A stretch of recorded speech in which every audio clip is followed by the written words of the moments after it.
Numbers 22:22. Then God's anger was aroused because he went, and the angel of the Lord took his stand in a way as an adversary against him. And he was riding on his donkey, and his 2 servants were with him. Now the donkey saw the angel of the Lord standing in the way with his drawn sword in his hand. And the donkey turned aside out of the way and went into the field. So Balaam struck the donkey to turn back onto the road. Then the angel of the Lord stood a narrow path between the vineyards, with a wall on his side and a wall on that side. And when the donkey saw the angel of the Lord, she pushed herself against the wall and crushed Balaam's foot against the wall, so he struck her again. Then the angel of the Lord went further, and stood in a narrow place where there was no way to turn either to the right hand or to the left. And when the donkey saw the angel of the Lord, she lay down under Balaam, so Balaam's anger was aroused, and he struck the donkey with the staff. Then the Lord opened the mouth of the donkey and said to Balaam, "What have I done to you, that you have struck me these 3 times? And Balaam said to the donkey, "Because you have abused me. I wish there were a sword in my hand, for now I would kill you." So the donkey said to Balaam, "Am I not your donkey on which you have ridden, ever since I was yours to this day? Was I ever disposed to do this to you?" And he said, "No." Then the Lord opened Balaam's eyes, and he saw the angel of the Lord standing in the way with the drawn sword in his hand, and he bowed his head and fell flat on his face. And the angel of the Lord said to him, "Why have you struck your donkey these 3 times? Behold, I have come out to stand against you, because your way is perverse before me. The donkey saw me and turned aside from me 3 times. If she had not turned aside from me, surely I would have killed you by now, and let her live." And Balaam said to the angel of the Lord, "I have sinned, for I did not know you stood in the way against me. Now therefore, if it displeased you, I will turn back." Then the angel of the Lord said to Balaam, "Go with the men, but only the word that I speak to you, that you shall speak." So Balaam went to the princes of Balak. Now when Balak heard that Balaam was coming, he went out to meet him at the city of Moab, which is on the border of the Arnon, the boundary of the territory. Then Balak said to Balaam, "Did I not earnestly send to you, calling for you? Why did you not come to me? Am I not able to honor you?" And Balaam said to Balak, "Look, I have come to you. Now have I any power at all to say anything? The word that God puts in my mouth, that I must speak." So Balaam went with Balak, and they came to Kirjath-Huzoth, when Balak offered oxen and sheep, and then sent some to Balaam and to the princes who were with him. So it was the next day that Balak took Balaam and brought him up to the high places of Baal, that from there he might observe the extent of the people. Numbers 23. Then Balaam said to Balak, "Build 7 altars for me here, and prepare for me 7 bulls and 7 rams." And Balak did just as Balaam had spoken. And Balak and Balaam offered a bull and a ram on each altar. Then Balaam said to Balak, "Stand by your burnt offering, and I will go. Perhaps the Lord will come to meet me, and whatever he shows me I will tell you." So he went to a desolate height, and God met Balaam, and he said to him, "I have prepared the 7 altars, and I have offered on each altar a bull and a ram." Then the Lord put a word in Balaam's mouth and said, "Return to Balak, and thus you shall speak." So he returned to him, and there he was standing by his burnt offering, he and all his princes of Moab. And he took up his oracle and said, "Balak the king of Moab has brought me from Aram, from the mountains of the east. Come, curse Jacob for me, and come denounce Israel.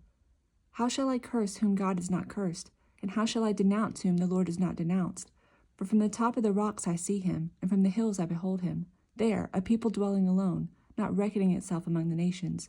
Who can count the dust of Jacob, or number 1/4 of Israel? Let me die the death of the righteous, and let my end be like his." Then Balak said to Balaam, "What have you done to me? I took you to curse my enemies, and look, you have blessed them bountifully." So he answered and said, "Must I not take heed to speak what the Lord has put in my mouth?" Then Balak said to him, "Please come with me to another place from which you may see them. You shall see only the outer part of them, and shall not see them all. Curse them for me from there." So he brought him to the field of Zophim, to the top of Pisgah, and built 7 altars, and offered a bull and a ram on each altar. And he said to Balak, "Stand here by your burnt offering while I meet the Lord over there." Then the Lord met Balaam, and put a word in his mouth, and said, "Go back to Balak, and thus you shall speak." So he came to him, and there he was, standing by his burnt offering, and the princes of Moab were with him. And Balak said to him, "What has the Lord spoken?" Then he took up his oracle and said, "Rise up, Balak, and hear. Listen to me, son of Zippor. God is not a man that he should lie, nor a son of man that he should repent. Has he said, and will he not do? Or has he spoken, and will he not make it good? Behold, I have received a command to bless.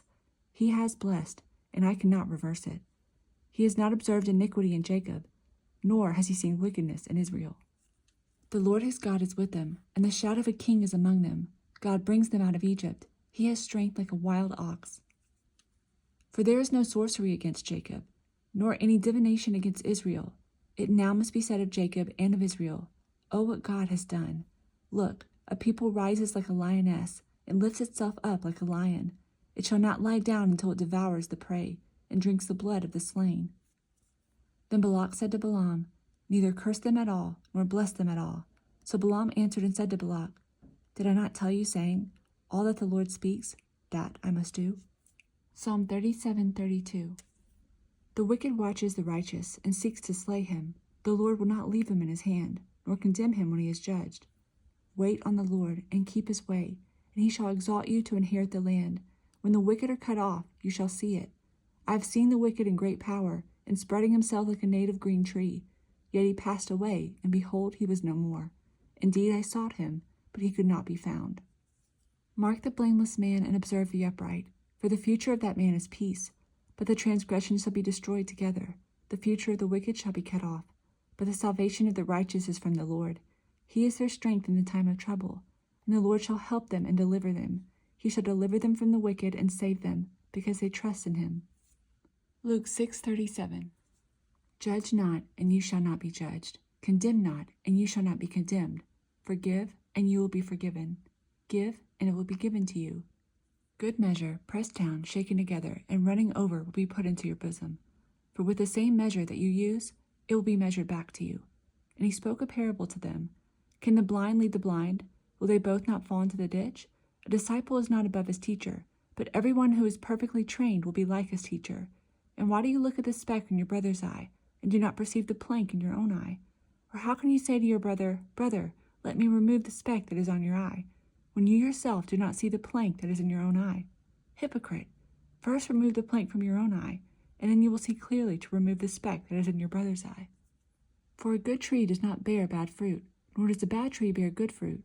For every tree is known by its own fruit. For men do not gather figs from thorns, nor do they gather grapes from a bramble bush. A good man out of the good treasure of his heart brings forth good, and an evil man out of the evil treasure of his heart brings forth evil. For out of the abundance of the heart his mouth speaks. But why do you call me Lord, Lord, and not do the things which I say? Whoever comes to me and hears my sayings and does them, I will show you whom he is like. He is like a man building a house, who dug deep and laid the foundation on a rock. And when the flood arose, the stream beat vehemently against the house, and could not shake it, for it was founded on the rock. But he who heard and did nothing is like a man who built a house on the earth, without a foundation, against which the stream beat vehemently, and immediately it fell, and the ruin of that house was great. Luke 7.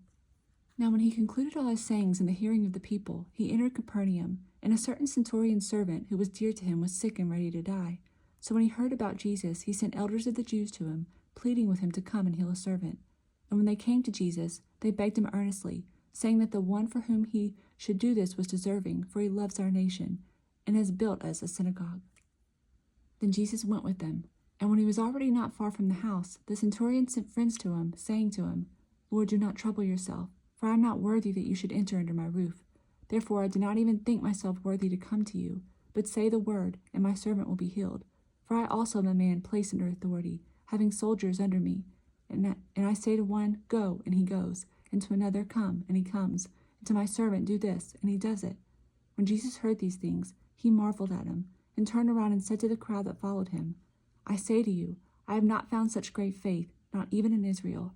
And those who were sent, returning to the house, found the servant well who had been sick.